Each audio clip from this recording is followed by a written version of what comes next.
Olá, eu sou André Quadros, advogado trabalhista e advogado dos sindicatos metalúrgicos, e hoje eu estou no Hora da Boia Entrevista.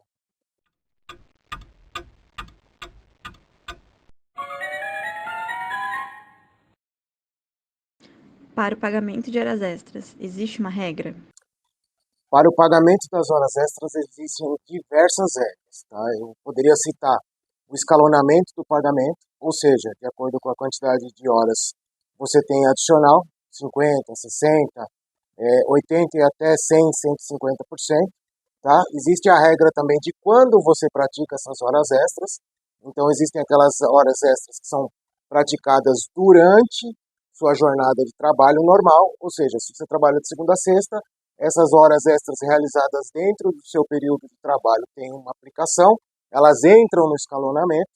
Agora, quando essas horas extras são praticadas fora da sua jornada normal de trabalho, ou seja, sábado, domingos e até feriados, aí elas entram numa escala diferenciada que elas vão de 100 a 150%, dependendo da convenção coletiva.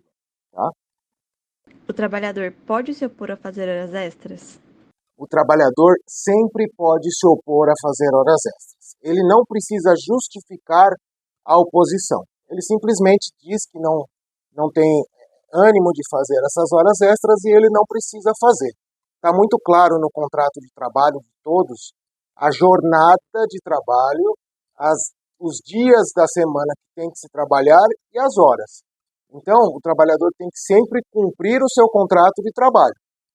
Horas extras não estão previstas em contrato de trabalho.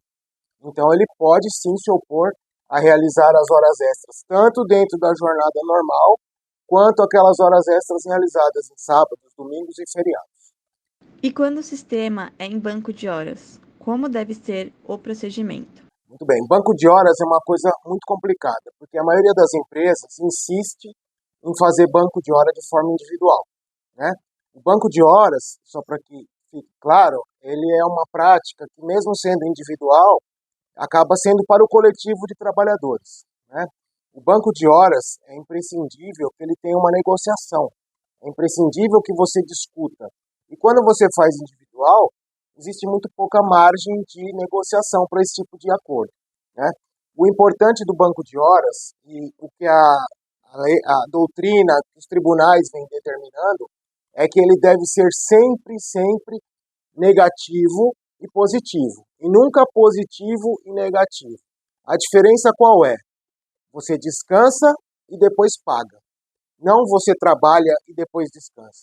Porque a ideia, como eu disse, dos tribunais, é que aquele que é positivo e negativo, na verdade, só serve para não permitir o pagamento dessas horas extras. Tá? Então, o banco de horas, via de regra, ele tem que ser sempre negativo, positivo. O banco de horas pode ser negociado na convenção coletiva?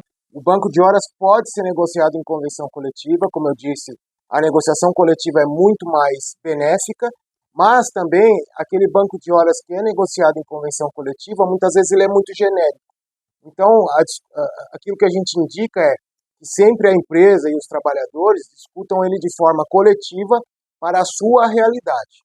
Então, se você tem uma empresa, se você trabalha numa empresa, a ideia é que você negocie com o sindicato. Isso, inclusive, é uma obrigação determinada há pouco tempo pelo Supremo Tribunal Federal, a obrigatoriedade da negociação coletiva antes de se firmar acordos individuais. Então, que você negocie com o sindicato para que esse acordo coletivo seja mais específico para a sua condição. Tá? Então, o ideal é sempre que negocie via acordo coletivo.